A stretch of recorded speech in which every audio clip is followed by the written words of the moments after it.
네, 원투펀치 클래식 79회 시작해 보도록 하겠습니다. 오늘은 주제에 들어가기에 앞서서 먼저 축하할 일이 하나가 있어서 얘기를 해보려고 합니다. 손흥민 선수가 발롱도르 11위에 들었습니다. 발롱도르에 우리나라 선수가 11위 이상을 들 수 있겠느냐? 김민재 나폴리가 챔스 우승하면 가능. 그렇죠. 네. 김민재 선수 이제 포디움을 향해서 네. 포디움 3등 안에 이제 그렇죠. 들 수 있는 날을 기대하지만 어찌됐건 저도 같은 의견으로서 네. 대한민국에서 축구를 한 선수가 과연 손흥민 선수의 11등 이상의 성적을 거둘 수 있을 것인가? 손흥민 본인도 과연 앞으로 이게 가능할 것인가? 의문이 들 정도로 너무 뿌듯합니다. 네, 물론 이제 벤제마 선수 1등은 거의 뭐 확정돼 있는 거였지만 손흥민 선수가 이제 몇 등 하느냐가 상당히 좀 관심사였거든요. 그런데 11등이면 만족스럽고 아주 대단한 일을 했다. 박수 쳐주고 싶습니다. 아무래도 손흥민 선수 덕분에 올해가 참 즐겁고 재밌다는 얘기를 하고 싶어요. 올해 프리미어리그 득점왕을 차지하면서 모두가 예상하지 못했던 유럽 5대 리그 득점왕이 탄생을 했고 발롱도르 11위까지 계속 경사스러운 소식을 전해주는데 올 한 해 손흥민 선수 덕분에 정말 너무 뿌듯하고 행복하고 아직 하나의 이벤트가 더 남아있습니다. 그렇죠. 11월. 월드컵. 네. 네, 마지막 대미를 장식할 올해 마지막 이벤트 월드컵까지 좋은 활약을 해서 2022년 손흥민과 함께 모두가 꽉 찬 한 해를 보낼 수 있게 조금만 더 힘을 내주셨으면 좋겠습니다. 어쨌든 손흥민 선수 자랑스럽다는 얘기를 저희가 이렇게 오프닝에 좀 얘기를 해봤고요. 또 한 가지 또 이슈가 있습니다. 이건 좀 아쉬운 이슈인데요. 2023 아시안컵 개최권이 또 중동 국가로 넘어가게 됐어요. 사실 우리나라가 이 개최권을 따내기 위해서 조금 힘을 썼잖아요. 그렇기 때문에 더 아쉬운 결과가 아닐까라는 생각도 드는데요. 일단 카타르가 뭘 너무 많이 하는 것 같아요. 맞아요. 요즘. 일단 2011년 아시안컵도 카타르에서 했었죠. 네, 그리고 지난 아시안컵을 아랍에미리트에서 했었기 때문에 서아시아 쪽에 너무 좀 많이 가는 경향이 있고 특히 카타르 같은 경우는 U23 이제 아시안컵을 또 하게 됩니다. 이것이 이제 파리 올림픽도 아시아 지역 예선을 아마 겸하는 23세 이하 아시안컵을 카타르에서 또 할 건데 이게 성인 아시안컵까지 또 하니까 네. 그러면은 이건 또 일정 조정은 어떻게 되는 건지 물론 이제 카타르가 된 것을 제가 뭐 샘내서 하는 얘기가 아니라 물론 최근에 많은 이제 아시아 축구 AFC에 있어서의 헤게모니 자체가 카타르를 비롯한 서아시아 쪽으로 많이 가고 있는 거는 뭐 주지의 사실이었습니다만 이것까지 또 막상 카타르가 가져가고 나니까 모든 행사를 이제 뭐 다 카타르 내지는 서아시아에서 다 하는 것 아닌가라는 생각이 좀 들고 우리가 이제 열심히 하기는 했지만 애시당초부터 좀 약했다는 생각은 들어요. 그러니까 지금은 전 세계적으로 축구가 아무래도 산업화 돈의 논리 이런 것에 축구가 이미 많이 들어가 있는 세상이기 때문에 사실 뭐 자금력이라든가 뭔가 돈으로 해줄 수 있는 여러 가지 그 풍부한 그 대회에 대한 지원이랄지 이런 부분에 있어서는 대한민국이 아무래도 좀 불리할 수밖에 없었거든요. 그래서 그런 차원을 앞으로 이제 우리 축구 외교가 어떻게 극복해야 될지 그리고 얼마나 또 노력을 해야 될지 이런 부분들을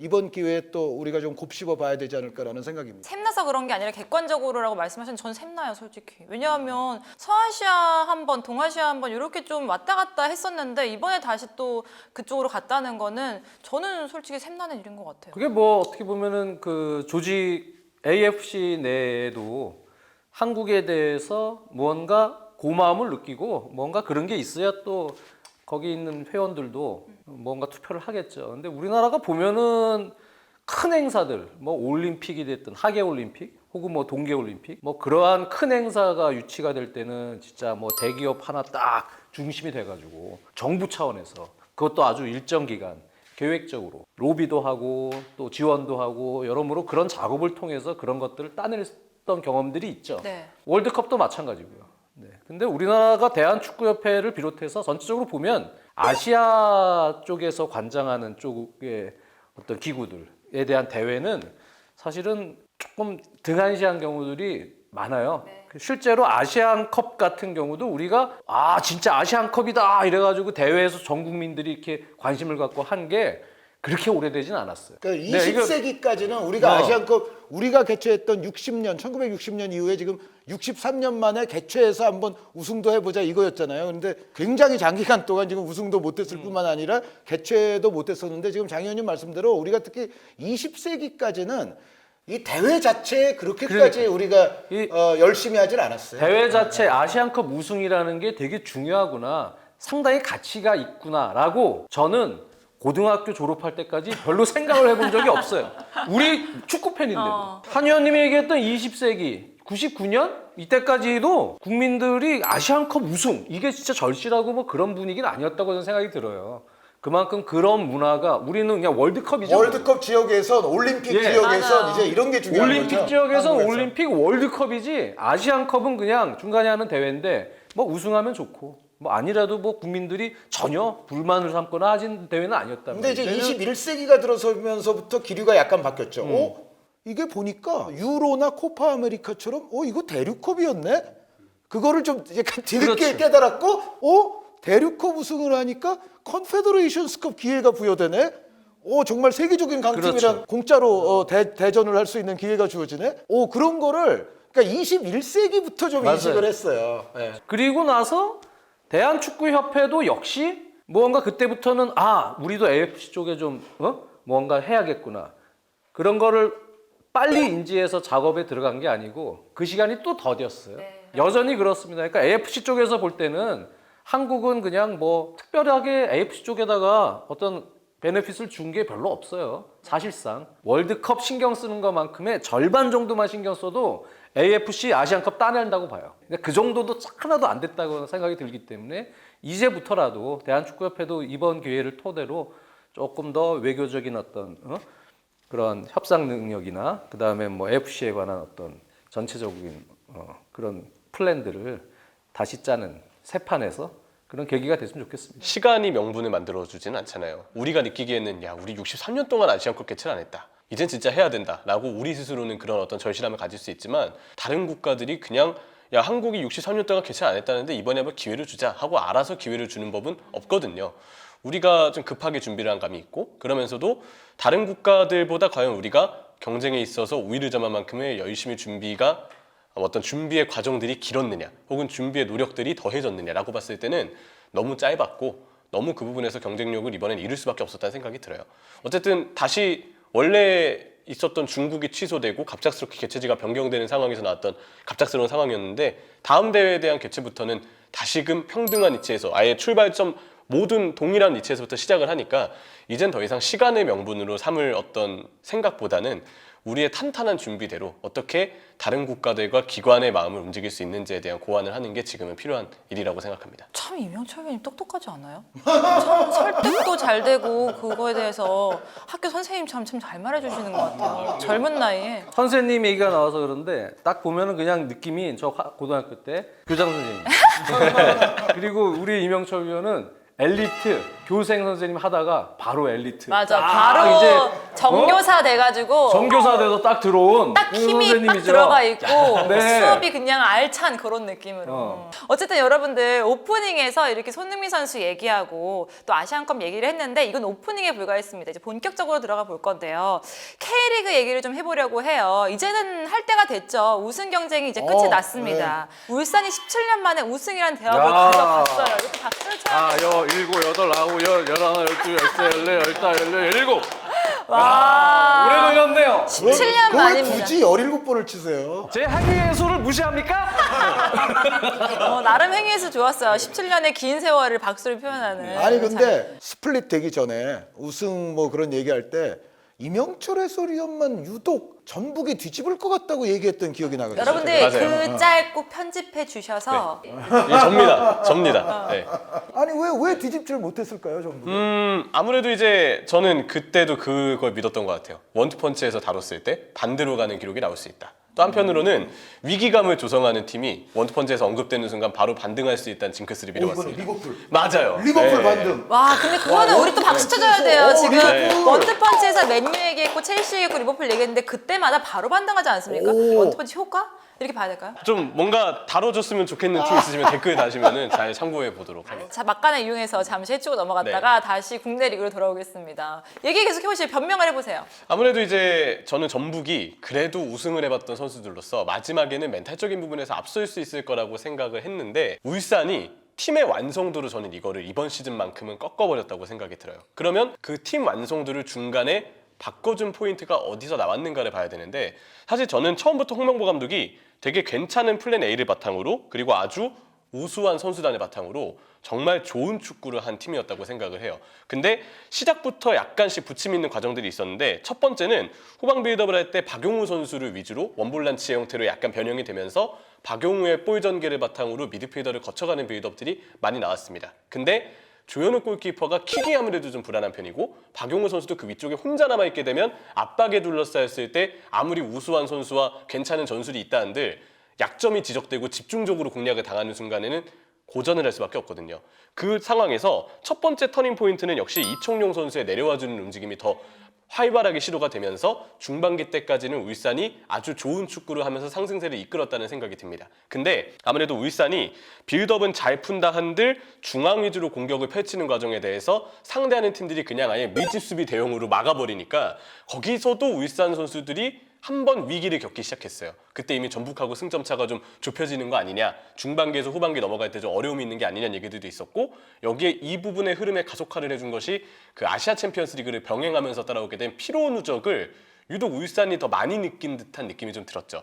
그런 어려움을 중반기 때 겪었으나 오늘 아마 많이 언급이 될 마틴 아담 선수가 네. 울산의 공격을 다양하게 만들어주는 아주 큰 영웅이 되었다는 생각이 들어요. 히어로처럼 나타났죠. 네, 상대하는 팀들이 울산을 최대한 밀집 수비로 틀어막고 울산은 어쨌든 중원 수적우를 바탕으로 뭔가 빌드업을 해나가면서 만들어가는 축구를 하는데 그러면 수비 미드필더 사이 간격을 우리가 최대한 좁게 유지해서 공간을 안 주면 되는 거 아니야? 라는 접근을 그동안 울산을 상대하는 팀들이 했었는데 그럴 때마다 홍명보 감독이 쓸 수 있는 카드가 이제 마틴 아담 카드가 하나 더 늘게 된 거죠. 마틴 아담은 공중볼도 더 잘 따주고 비벼주는 움직임, 존재감 자체를 많이 보여주는 데다가 이상하니 많지 중요할 때 골을 터뜨려주는 클러치 능력까지 보여줬으니까 팀으로서의 완성도가 중반기 아담의 영입 그러면서도 점점 더 올라오게 된 울산은 물론 중간에 또 한 번 부침이 있긴 했지만 그래도 전북과의 차이가 더 좁혀지지 않고 우승 1위의 자리를 지킬 수 있었다고 생각합니다. 울산의 이 우승은 기본적으로는 두 가지. 일단 저는 홍명보 감독의 리더십이 통했다고 생각을 해요. 그러니까 KBS에서 중계할 때도 이런 표현을 많이 썼지만 축구 도사는 가장 많은 팀이다. 이거는 뭐 의심의 여지가 없다. 그러니까 지금 말씀해 주신 이청용 선수 당연히 도사죠. 흐비차 크바라츠켈리아 선수의 선배 조지아 에이스인 바코 선수, 발레리 카자이시빌리 선수가 또 축구 도사죠. 아마노준 선수가 또 축구 도사죠. 엄원상 선수가 또 축구 도사급으로 올 시즌에 스텝업이 됐죠. 그리고 아까 말씀하신 박용우, 이규성 선수도 볼을 잘 다루는 선수들이거든요. 그러니까 사실 울산은 정말 그 미드필드 위쪽부터는 가장 도사급들이 많은 팀이에요. 그런데 그리고 레오나르도 선수도 볼을 잘 다루죠. 연계 플레이에 아주 능하고. 근데 이 도사급들이 많은 이 팀을 정말 마지막 순간까지 올 시즌만은 우리가 목표 달성을 반드시 해내자라는 똘똘 뭉친 그 힘을 낼 수 있도록 만든 것은 역시 감독의 힘이라고 보거든요. 그래서 홍명보 감독이 사실은 대한축구협회 전무를 내팽겨치고 울산 지휘봉을 잡을 때 불안한 느낌도 있었고 대한축구협회가 좀 이러면 손해하냐 뭐 이런 느낌도 있었고 많은 그런 생각이 있었지만은 결국은 그 도전이 궁극적으로는 성공했고 축구 도사급 선수들의 정신력, 화합, 단결력을 끝까지 잘 이끌었다는 측면에서는 충분히 박수를 보내야 될 것 같고요. 그리고 울산은 한마디만 더 하자면 스카우팅의 승리예요. 그러니까 뭐냐면 10개월 전에 기사를 찾아보시기 바랍니다. 울산이 지난 시즌보다 약화된다고 쓴 기사들이 많아요. 왜? 이동준, 이동경, 오세훈 선수가 한 방에 나갔잖아요. 그렇죠.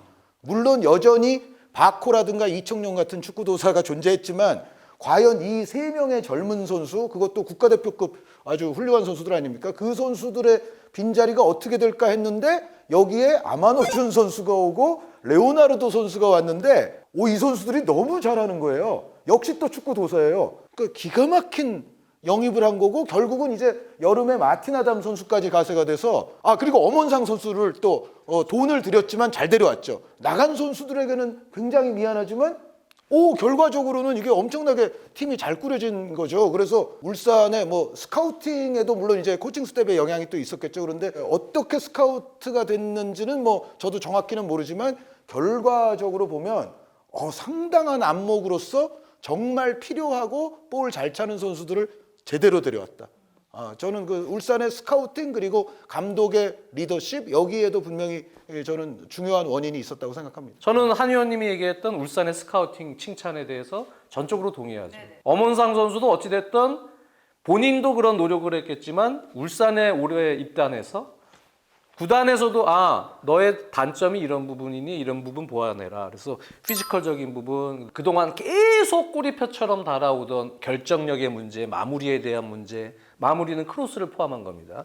그다음에 슈팅, 그 결정력에 대한 문제를 보완해주기 위해서 팀에서 지원을 해줬고, 엄원상 선수가 그런 노력하에 완전히 탈바꿈된 활약을 보여줬거든요. 그것도 어떻게 보면은 울산이 와서 엄원상 선수의 노력도 있었겠지만 그만큼 관리를 잘해줬다는 얘기고, 그리고 올 시즌은 스카우팅에서만 얘기를 하면 과감함이 또 있었다. 다른 시즌 같으면은 뭐 마코스타가 아니다. 그러면 그 다음에 또 확 결정하지 못하고 그냥 또 국내 선수들 가다가 막 좀 지지부진하고 이런 경우들이 있었는데, 사실은 이 마티나단 같은 유형을 우리 국내에 있는 감독들이 보고 바로 결정하기가 쉽지 않은 유형이에요. 그렇죠. 워낙 일단 좀 비대해 보이죠. 비대해 보이고 높이도 체격 있고. 조건이 있는데 이 선수 될까? 근데 뭐 왼발 슛 결정력도 있고 그다음에 힘도 있고 여러 가지는 있지만, 헝가리 리그와 K리그를 비교했을 때 사실 헝가리 리그가 완전히 수준 K리그보다 높은 리그라고 얘기할 수는 없거든요. 그러니까 그 같은 유형의 공격수에 대해서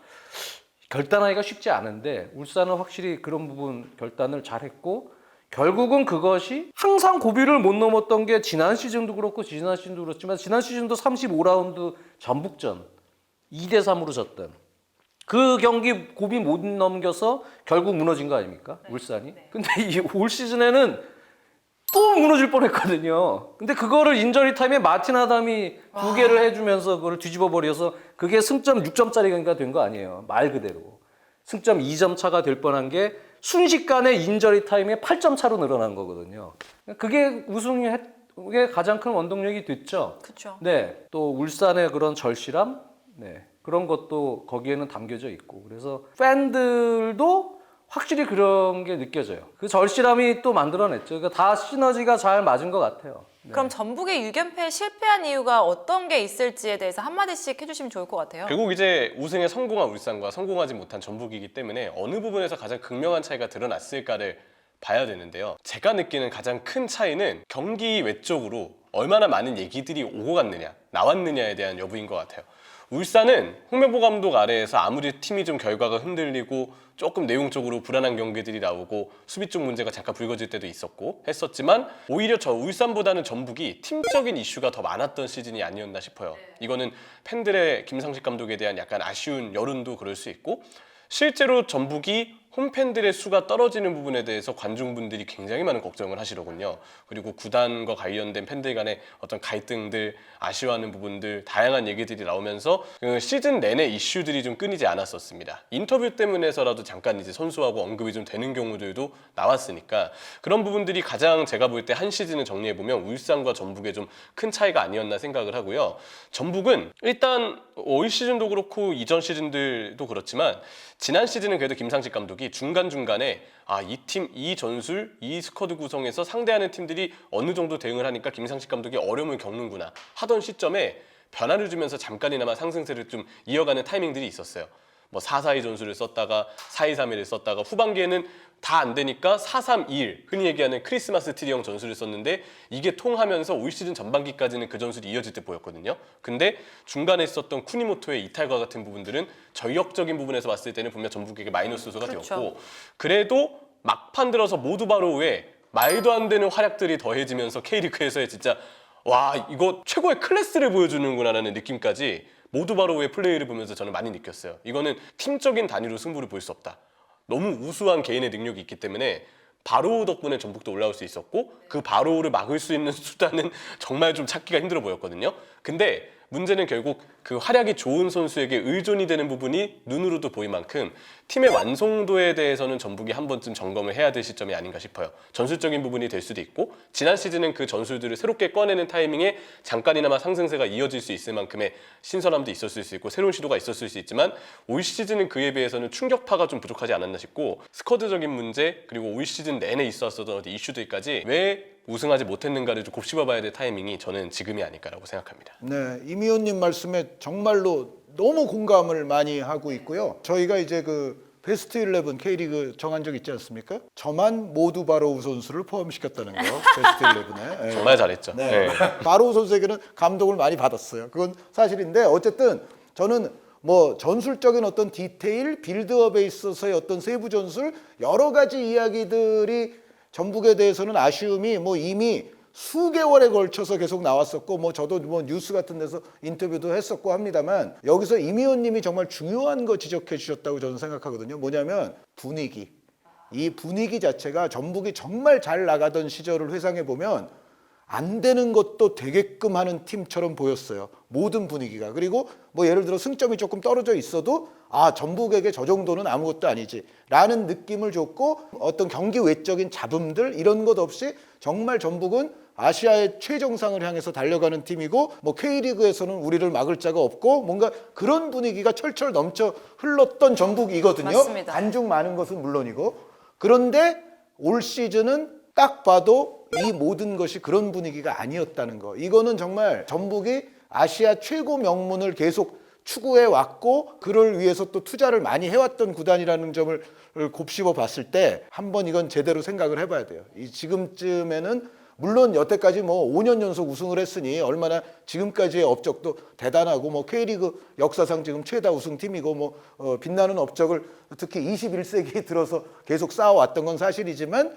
그럼에도 여기서 이 역사를 그럼 이제부터는 뒤로 가도 좋으냐? 그렇게 하면 안 되죠. 여태까지 정말 한 것이 얼마고 그것이 여기서 멈춤을 할 목적으로 여태까지 해왔던 게 아니잖아요. 여기서 더 나가야 되거든요. 전북은 정말 세계적인 구단으로 나가고자 지금껏 노력을 많이 해왔는데 앞으로 정말 그 원래의 원대한 포부를 이루기 위해서는 지금 정도 단계에서는 한번 제대로 돌아보고 점검을 해봐야 된다. 지금의 상황은. 운이 안 따른 것도 아니에요, 사실. 모두바로우는 여름 이적 시장일 때 뭐 문선민은 강원으로 올 뻔했고 직전에 깨졌지만 모두바로우도 그때 막 내놓는 분위기였거든요. 이탈 가능성이 있었던 선수예요. 네네. 네. 근데 갑자기 이제 모두바로우가 그 이후에 출장을 시키면서 쫙 연속골 넣고 막 올라온 거죠. 그러니까 항상 전북은 위기 때마다 그렇게 곳곳에서 두더지 게임 하듯이 영웅들이 나왔었어요. 네. 팍팍팍팍. 어떤 경기는 누가 나오고. 그러니까 전북이란 팀은 여태까지 그렇게 사실은 많은 선수들의 혜택을 받은 겁니다.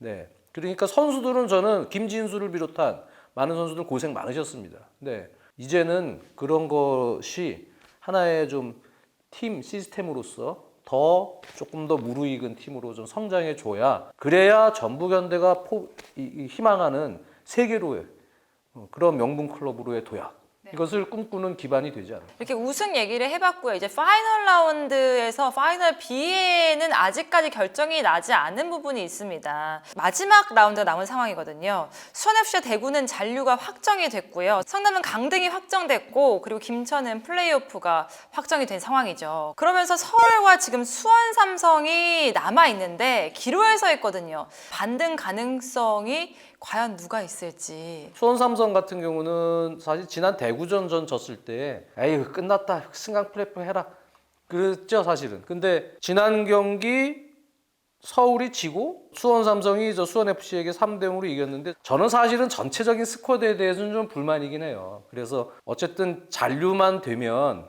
마지막으로 그래도 모기업에서 좀 신경을 써서 어느 정도 약간 클래스가 떨어지는 그러한 자원들의 약간 세대 교체는 물갈이죠 일종의 돼야 이 팀은 다시 한번 상승할 수 있다고 저는 보는 입장인데 그럼에도 수원 삼성은 그래도 후반기에 뭐 고명석 선수도 그렇고요 센터백 이 선수도 아주 많이 늘었어요. 지금 좋은 센터백이 되어가고 있어요. 나이가 꽤 있는데도. 그리고 또 이종성 선수 들어오면서 확실히 잘해주고 있어요. 네. 이거 무엇보다도 오현규 선수는 후반기 페이스만 보면은 저는 대표팀 가야 된다고 봐요. 네, 그러니까 이 선수는 엄청난 성장을 했어요.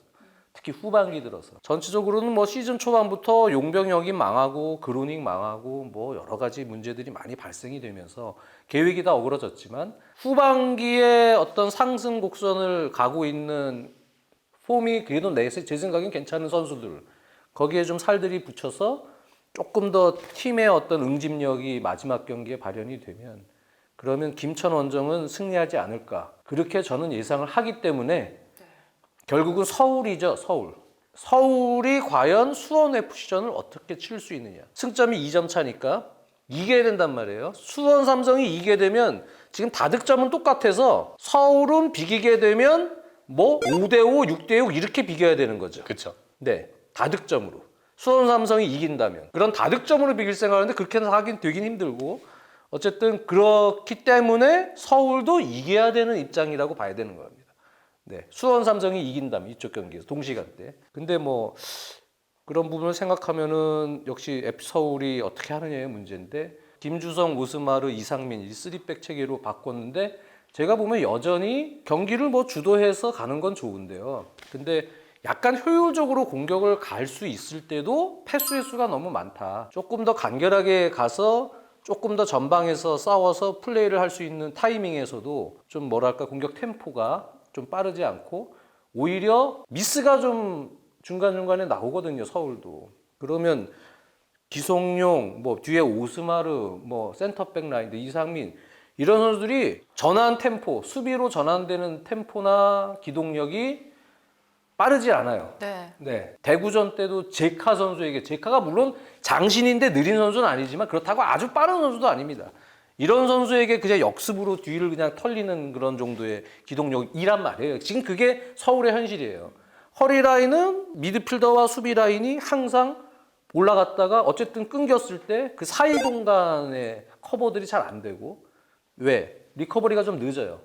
그리고 뒤로 밀리면 사이드를 내주면 컷백이나 이런 쪽에서 또 커버가 잘 안 되고 점유율은 많이 갖고 가는데 몇 번 찬스 맞으면 실점할 확률이 되게 높은 구조예요. 지금 제 느낌에는. 그렇기 때문에 여러 가지로 물론 이한범 선수 다치고 그러면서부터 정말 핵심 센터백이잖아요. 이한범 선수가 올 시즌에는. 그러면서 중앙 수비 라인에 문제도 생기고 했지만 그리고 또 일류첸코를 그래도 후반기에 데려와서 그나마 좀 나은데 다른 윙포워드들이 뭔가 마무리 결정력이 조금씩 부족하단 말이죠. 그런 지원을 못 해주는 것도 원인이 되지만 큰 틀에서는 이 팀이 조금 이 선수 구성에서는 스타일을 좀 바꾸는 게 오히려 낫지 않을까. 왜 그러냐면 뭐 시티나 이런 팀들도 사실은 홀딩 미드필더나 센터백들이 전체적으로 빌드업의 유연성을 가지고 중심 밸런스를 잡는 선수들이지만 이 선수들이 아예 느리고 이런 선수들은 아니에요. 네. 그리고 그 팀도 수비로 전환될 때 보면은 저는 서울만큼 그렇게 좀 허술한 부분이 없어요. 네. 근데 서울이 요즘에 그래도 조금 그 부분을 보완하려고 시스템을 바꾼 것 같지만 여전히 좀 부족하고 수원FC 같은 경우가 그 사이 공간에 이승우 같은 유형이 만약에 지난 경기처럼 FC 서울이 압박을 엄청나게 했어요. 지난 경기 압박을 엄청나게 했는데 성남에게 PK로 한 방 맞고 졌단 말이죠. 근데 그 정도 압박이 들어오면은 팀 내용은 뭐 상당히 좋지만 그거 풀리면 그냥 이승우 같은 선수에게 역습당하죠. 아니면 수원FC는 그렇게 압박 들어오면 롱볼 때리죠. 그러면 라스가 나오던 받고, 김현이 네. 나오던 세컨볼에서 바로 달려들어서 이승우한테 떨구고 떨궈주고. 이승우 한 번에 다다다 돌파. 네, 네. 네. 그리고 또 지난 경기 수원FC는 그 베테랑들 빼줬단 말이에요. 박주하고 이용하고 이번 빼주고 이번 경기에 나올 가능성이 높잖아요. 네. 그런 선수들 나와서 밸런스 잡아서 수비해주고 롱패스 롱패스 능력도 해주고. 있고. 네. 그러면은 서울이 고전할 가능성이 좀 크다고 보기 때문에 수원FC에게 서울이 이기기가 그렇게 쉽지 않은 분위기가 될 것 같다. 거기다 수원FC 홈이거든요. 수원FC 마지막 홈 경기니까 또 최선을 다하려고 할 거고 이승우 선수는 아직 득점한 경쟁이 몇 골 차이긴 하지만 동기부여는 분명히 있을 거예요. 3골 차죠. 3골 지금. 차예요. 3골 차잖아요. 네. 서울이 쉽지 않은 경기 될 것 같아요. 서울 그 뭐 올 시즌 이제 잠깐 말씀드리자면 지금 말씀하신 얘기가 제가 말하고자 했던 거에 아주 정확한 일부분이에요. 그러니까 뭐냐면 우리 지난번에 리버풀 얘기했잖아요. 클롭 감독이 기본적으로 갖고 있는 전술적 틀이 있는데 그것이 현재 리버풀 선수단과 잘 부합하느냐 그렇지 않은 것 같다라는 것이 저희가 지난 시간에 말씀드린 건데 제가 봤을 때는 지금 안익수 감독이 추구하는 역시 서울의 전술적 틀 그것이 서울이 지금 보유하고 있는 선수단과 약간 안 어울리는 것 같아요. 제가 봐도. 그러니까 장 의원님이 특히 이제 서울이 근본적으로 라인을 높이면서 점유를 오래 하는 유형의 팀 아닙니까? 근데 라인을 높이면서 점유를 오래 하는 팀이라면 두 가지가 충족이 돼야 되는데 그 중에 하나를 장 의원님이 말씀하신 거예요. 그러니까 뒤쪽에서 수비 리커버리가 빨리 일어날 수가 있느냐. 그게 안 되면은 계속 이제 뒷공간 얻어맞고 이제 하는 상황들이 연출이 될 수밖에 없기 때문에 수비 쪽에서의 좀 더 스피디한 자원들을 채워넣지 아니하고 지금과 같은 축구가 됐을 때는 이거는 리스크를 기본적으로 동반할 수밖에 없다. 그런데 여기에 이제 기존 선수들 스피드도 문제지만 특히 이제 올 시즌 같은 경우는 오스마르 선수도 부상이 있었고 또 뭐 말씀하신 이한범 선수 또 부상 뭐 등등 여러 가지 또 부상자들의 문제가 팀을 괴롭히면서 사실상 그 전술적 틀을 수비적인 리스크 없이 운영하기가 제가 봤을 때는 불가능했어요. 이제 그런 차원이 하나 있고 두 번째는 이제 점유를 많이 하면서 공격을 하는데 예전에 예를 들어 뭐 바르셀로나가 경기 못하고 그럴 때 그런 표현들을 많이 쓰거든요. 포제션은 있으나 페너트레이션이 없다.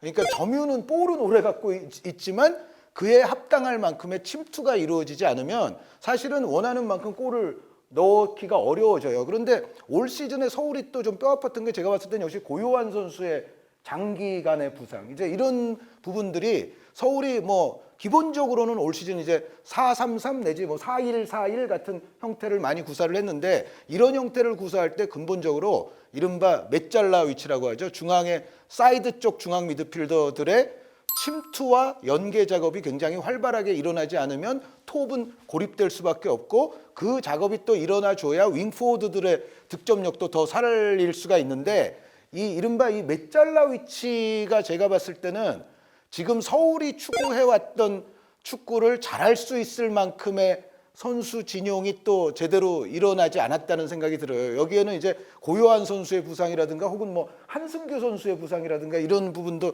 저는 또 일정 부분 영향을 상당히 받았다고 생각을 하는데 그러다 보니까 톱은 고립되고 여기에 이제 이른바 인버티드 풀백, 역방향 풀백이라고 해서 이제 안쪽으로 좁혀 들어오면서 특히 이제 기성용 선수를 좀 더 잘 뒷받침해주고 중원의 수적 우위를 만들 수 있는 뭔가 그런 전술을 안익수 감독이 잘 구사는 했는데 문제는 이제 이걸 했을 때 또 상대적으로 받을 수 있는 어떤 리스크가 뭐가 있냐면 윙어들의 부담이 좀 심해질 수도 있어요. 그러니까 예를 들어 풀백이 인버티드하게 안쪽으로 들어와 있는데 상대가 빠른 템포로 예를 들어 측면에서 뒷공간 역습을 한단 말이죠. 그랬을 때 사실은 윙어가 수비 내려와줘야죠. 쪽으로도 그렇죠. 그러니까 수비 쪽으로도 오르락내리락 하는 데 있어서 사실 윙어의 체력 소진도 여차하면 심해질 수 있는 전술이에요. 그러니까 중원에서의 어떤 점유 시간을 늘리는 데는 이게 굉장히 일리가 있지만 상대적으로 수비적인 리스크가 발생할 수도 있고 윙어의 체력 소모를 동반할 수도 있는 형태거든요. 여기서 사실은 제가 봤을 때는 시간이 또 가면 갈수록 이 나상호 선수라든가 뭐 조용욱 선수라든가 비롯한 이 서울의 윙어들도 제가 봤을 때는 피로도가 점점 더 쌓이는 게 발생하지 않나. 그래서 지금의 서울의 선수단은 뭔가 추구해온 전술적 틀과는 조금 부합하지 못하는 면이 저는 충분히 있었다고 생각해요. 수원에 대한 얘기를 좀 하자면 수원 블루윙즈의 경우는 역시 지금 이병근 감독이 이끌고 있는 동안의 팀 컨디션을 봤을 때 혹시 모르니까 그냥 시즌 마임이라고까지 얘기하겠습니다. 시즌의 최종 순간까지 어떻게든 정예 mem버가 지켜져야 할 팀이라고 생각합니다. 한 명이라도 정예 멤버가 이탈이 발생하게 되면 스쿼드적으로도 거기에 대해서 대응을 할 만한 여력이 올 시즌 봤을 때 매우 부족해 보였고 또 그러면서도 이병근 감독이 한 명이 빠졌을 때 그 공백을 메우기 위해서 다른 시도를 했을 때 그리고 그게 전반전 경기 내용의 부진으로 이어졌을 때 여기에 대해서 변화를 주는 타이밍을 아직은 빠르게 못 가져갔다고 생각을 해요. 그래서 전반에 플랜이 꼬여버리면 그대로 수원은 경기 자체가 좀 말릴 가능성이 크고 이런 부분들이 현재 생존을 우선시하는 수원 삼성 블루윙즈 입장에서는 좀 걱정스러울 수 있다고 생각을 하는데요. 근데 이거는 바꿔 얘기하면 정예 멤버가 다 갖춰졌을 때는 분명 팀이 보여줄 수 있는 무기가 저는 꽤 있는 팀이라고 보거든요. 그럼 그 정예 멤버 중에 누가 좀 핵심일 것이냐? 일단 센터백의 고명석 선수. 워낙 올 시즌 발전이 되면서 고명석이 보여주는 수비력에서의 안정감이 좀 필요할 테고 이종성이 있을 때와 없을 때의 삼선 차이가 결정적으로 꽤 큽니다.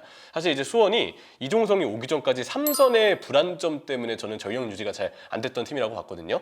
기대했던 한석종 선수가 너무 많이 흔들렸고 그러다 보니까 삼선에 누구를 배치하느냐에 대한 어떤 걱정거리들이 많았고 대구전처럼 박형진, 한석종으로 구성된 중원은 볼 배급이나 활동량적인 면에서 아무래도 좀 도움이 되지 못했던 게 사실이죠. 현재로서는 이종성이 수비, 볼 배급 모든 부분에서 지금 완성형 미드필더로 성장을 했기 때문에 최근에는 폼이 괜찮으니 이종성 그리고 사리치 선수가 물론 경기마다 후반기 들어서 약간 지쳐있는 모습들도 있긴 했지만 현재로서는 사리치가 역시 파트너로 나오는 것에 안정감이 좀 필요하겠죠. 그리고 공격진의 안병준 그리고 정말 발전한 오현규 여기에 측면 옵션을 더해줄 수 있는 마나부 선수도 선발일지 조커일지는 봐야 되겠지만 언제든 스쿼드에 당연히 대기가 돼야 될 인원이라고 생각을 합니다. 그리고 왼쪽 풀백에 이제 이기재 선수의 그런 한방들까지도 저는 이 정예 멤버가 갖춰졌을 때 수원이 그래도 어느 정도 힘을 좀 가질 수 있고, 근데 이 이탈자가 빠졌을 때 팀으로서의 대응이 다소 아쉬울 수 있는 단계라고 좀 보거든요. 그래서 그런 부분들이 팀 컨디션이 얼마나 잘 유지가 될지가 현재로서는 가장 중요한 포인트가 좀 되지 않을까 싶고, 근데 이제 수원의 입장에서 얘기를 했지만 순위도 그렇고 지금으로서 역시 유리한 팀은 결국은 서울일 거라고 생각을 해요. 네. 특히 이제 서울이 마지막 상대가 수원FC인데 수원FC가 파이널 라운드에 접어들면서 가장 큰 이슈가 되고 있는 부분이 팀의 순위의 위치상 어쩔 수 없이 동기부여가 다른 팀들보다는 좀 부족하다는 점이 되거든요. 물론 홈경기 마지막 홈경기이기도 하고 이승우 선수 득점한 가능성도 남아있고 베테랑들이 지난주에 휴식을 취한 점도 플러스가 되겠지만 팀적으로 봤을 때 과연 이전만큼의 동기부여를 지금 가지고 있느냐. 그리고 서울의 경우는 오히려 직전 경기 성남전 패배 이후에 팀의 분위기, 팬들의 분위기가 너무 안 좋았기 때문에 정신적으로는 정말 무장이 된 채로 최종전에 임할 가능성이 크거든요. 충격파가 컸죠. 근데 이용 선수 같은 경우는 지금 얘기 듣기로 아직 벤투 선발의 미련을 갖고 있다. 그러니까 지금 그쪽이 부상자들이 약간 생기고 이럴 가능성이 있단 말이에요. 근데 이용 선수는 지금 월드컵 되게 하고 싶어요. 거기에 조금만 오른쪽에서 뭔가 문제가 생기면 누가 다치거나 근육에 문제가 생겨하면은 이용 선수는 언제든지 들어가려고 나 스탠바이 돼 있다. 이걸 보여주기 위한 경기가 그 한 경기밖에 없어요. 그렇죠. 어쨌든 이렇게 마지막 한 경기가 남아있는 상황입니다. 파이널 A는 거의 이제 마무리 지어가는 것 같고요. 파이널 B가 이제 남아있거든요. 그 마지막에 웃는 팀은 어떤 팀이 될지 여러분들 지켜보셔야 될 것 같은데, 저는 뭐 상대팀 역량도 좀 있을 것 같고 여러 가지로 굉장히 예측 불가하지 않을까라는 생각이 듭니다. 그렇기 때문에 3시에 하거든요. 여러분들 눈 크게 뜨고 끝까지 여러분들 이렇게 채널 돌리면서 열심히 보시길 바라겠습니다. 그리고 저도 열심히 봐주세요. 안녕히 계세요.